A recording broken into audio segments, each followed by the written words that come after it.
आज हर एक मनुष्य आत्मा अपने जीवन में स्वराज चाहती है, स्वतंत्र बनना चाहती है। जैसे हमारे महात्मा गांधी था, वो भी क्या चाहते थे? स्वराज। और हर व्यक्ति समझता है कि मेरे जीवन में हमारी जीवन स्वतंत्र जीवन हो। अब इस प्रकार से सवाल इस बात का आता है कि वो हमारी स्वराज अधिकारी बनने से ही हम स्व पर राज कर सकते हैं। स्वराज अधिकारी का मतलब, स्व कहते हैं आत्मा को, आत्मा के ऊपर हमारा अधिकार हो। जो हमारी कर्म इंद्रियां है या हमारा मन बुद्धि संस्कार है, उसके ऊपर हमारा अधिकार हो। जब हम स्वराज अधिकारी बनेंगे तो भारत को स्वर्णिम बनाएंगे। तो सवाल इस बात का है कि सबसे पहले हमारे जो संस्कार है, जिन संस्कारों में कभी क्रोध आता है, कभी आवेश आता है, कभी भय आता है, कभी हमारे को फीलिंग आती है, ये जो हमारे विकारी संस्कार बन चुके हैं, बुरे संस्कार बन चुके हैं, इन संस्कारों को पहले पहले हमको परिवर्तन करना है। अब मैं ये बताना चाहूंगी कि संस्कार बनते कैसे हैं। जो भी हम सारे दिन में कर्म करते हैं, उसके आधार पर जो भी हमारे माइंड के ऊपर या आत्मा के ऊपर इम्प्रेशन पड़ता है, वो हमारा संस्कार बनता है। जैसा हमारा संस्कार होगा वैसा संकल्प होगा, जैसा संकल्प होगा फिर वैसा ही हम कर्म करते हैं। फिर कर्म अच्छे करते हैं तो अच्छे संस्कार, बुरे करते हैं तो बुरे बन जाते हैं। अब उन संस्कारों को हमको परिवर्तन करना है। संस्कारों को परिवर्तन कैसे करें? जो हमारे संस्कार इस समय बिल्कुल ही तमो प्रधान बन गए हैं, उनको सतो प्रधान कैसे बनाएं? उसके लिए परम पिता परमात्मा हम बच्चों को राजयोग सिखाते हैं, ज्ञान की शिक्षा देते हैं, और कैसे अपने जीवन में उस ज्ञान की पॉइंट से हम कैसे अपने आप को परिवर्तन करें। जिस प्रकार से समझो आप किसी पर गुस्सा करते हैं, क्रोध करते हैं, तो क्रोध से क्या होता है? खुद भी परेशान, खुद भी दुखी, और दूसरे को भी परेशान करना, फायदा तो कुछ भी नहीं होता।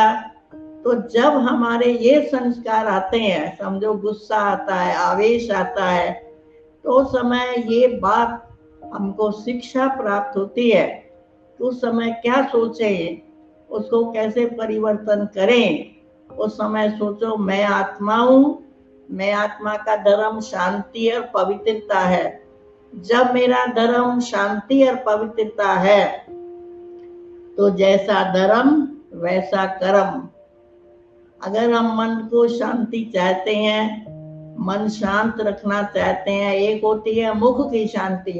इंसान बाहर से तो सारा दिन शांति दिखाई देता है, लेकिन आज हर व्यक्ति का मन परेशान है।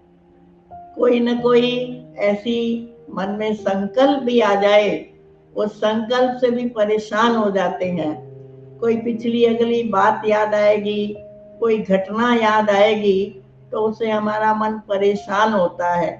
उस परेशानी को दूर करने के लिए परमात्मा हमको राजयोग सिखाते हैं और हमको ज्ञान की शिक्षा देते हैं। ज्ञान का मतलब समझ, योग का मतलब परमात्मा पिता के साथ जब हम संबंध जोड़ते हैं, उसे हमको शक्ति मिलती है। जब आत्मा में वो शक्ति आती है तो हम अपने संस्कार को चेंज करते हैं, यानी जो हमारे अशुद्ध विचार है वो शुद्ध विचारों में परिवर्तन हो जाते हैं। इसके लिए सबसे पहले स्व के ऊपर अधिकार, स्वराज, स्व के ऊपर राज चाहिए। जो हमारी कर्म इंद्रियां हैं, मुख है, आंखें हैं, कान है, जो हमारी कर्म इंद्रियां चंचल होती है, या इन कर्म इंद्रियों के द्वारा हम कोई ना कोई बुरा काम करते हैं, जब कोई बुरी चीज देख लेते हैं, उसके आधार से हमारे वो संस्कार बनते हैं। फिर हम खुद ही परेशान होते हैं कि मेरे मन में ये विचार क्यों आ रहे हैं। अब विचारों का आधार तो हमारे संस्कार है। जैसे हमारे संस्कार होंगे, विचार तो वही चलेंगे, संकल्प तो वही चलेंगे। तो उन संकल्पों को खत्म करने के लिए हमको अपने कर्मों में श्रेष्ठता लानी है। हमको सदैव सारे दिन के अंदर, क्योंकि हम कर्म के बिना तो रह नहीं सकते हैं, कर्म तो करना ही है। तो कर्म भी ऐसे श्रेष्ठ करें, अच्छे करें, जो हमारे संस्कार अच्छे बने। संस्कार अच्छे बनेंगे तो हमारा मन भी अच्छे विचार लाएगा। अच्छे विचारों के कारण हमारे कर्म भी अच्छे हो जाएंगे। इस प्रकार से हम धीरे धीरे अपने जीवन में परिवर्तन लाते हैं। उसके लिए हमको अपने ऊपर अटेंशन रखने की जरूरत है, चेकिंग की जरूरत है कि सारे दिन में हम क्या क्या कर्म करते हैं, क्या क्या बोलते हैं, क्या क्या सुनते हैं, क्या क्या देखते हैं।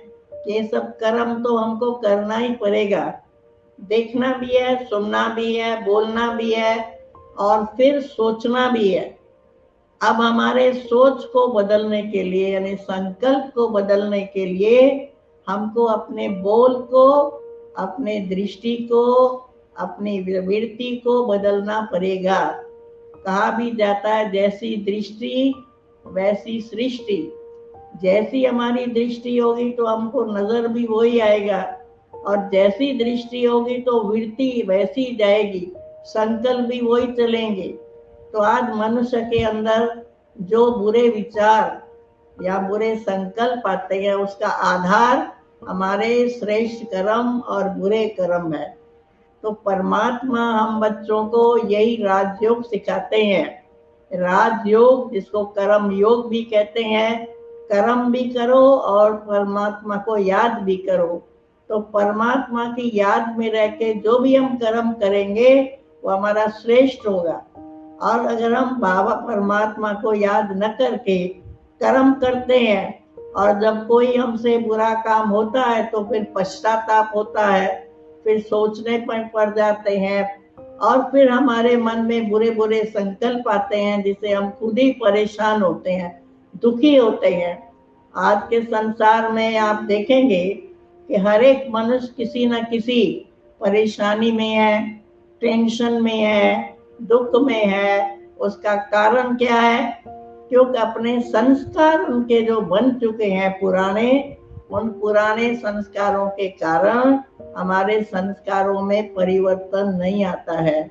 अब उसके लिए जो शक्ति चाहिए, वो शक्ति देने वाला तो सर्वशक्तिवान पिता ही है। जब उस सर्वशक्तिवान परमात्मा के साथ हम अपने बुद्धि का कनेक्शन, संबंध जोड़ते हैं, तो हमारे अंदर वो शक्ति आती है। क्योंकि आप देखेंगे कि परमात्मा पिता के जो संस्कार है, परमात्मा कल्याणकारी है, हितकारी है, रहमदिल है, दयालु है, कृपालु है। अगर हम देखें तो परमात्मा के संस्कारों अनुसार हम अपने संस्कारों को देखते हैं, क्योंकि जो बाप के संस्कार वो बच्चों में होने चाहिए। तो परमात्मा हमारा माता पिता है, उसके संस्कारों अनुसार हम अपने जीवन में संस्कार धारण करेंगे तो हमारे जीवन में परेशानी, दुख, अशांति खत्म हो जाएगी। तो अगर हम भारत को स्वर्णिम भारत बनाना चाहते हैं तो उसके लिए हमको सबसे पहले स्वराज अधिकारी बनना पड़ेगा। स्व के अधिकारी मतलब स्वराज, जिसको कहते हैं स्वराज चाहिए। तो स्व के ऊपर राज यानी कंट्रोल। जब अपने मन को और अपने इंद्रियों को हम कंट्रोल करेंगे, तभी हमारे मन में शांति भी रहेगी, परेशानी, दुख नहीं आएगा, और फिर हमारे जीवन में जो सुख शांति चाहिए वो आएगा। इसीलिए आप सभी भाई बहनें भी अगर चाहते हैं भारत को स्वर्गीय बनाना, क्योंकि हमारा भारत स्वर्ग था, वहाँ सोने की चिड़िया थी, हम भारत की कहानियां तो सुनते हैं, तो हमको भी उसी तरीके से अपने संस्कार बदलने हैं तो भारत को जरूरी हम स्वर्णीय बनाएंगे। ओम शांति। स्वराज्य से स्वर्णिम भारत।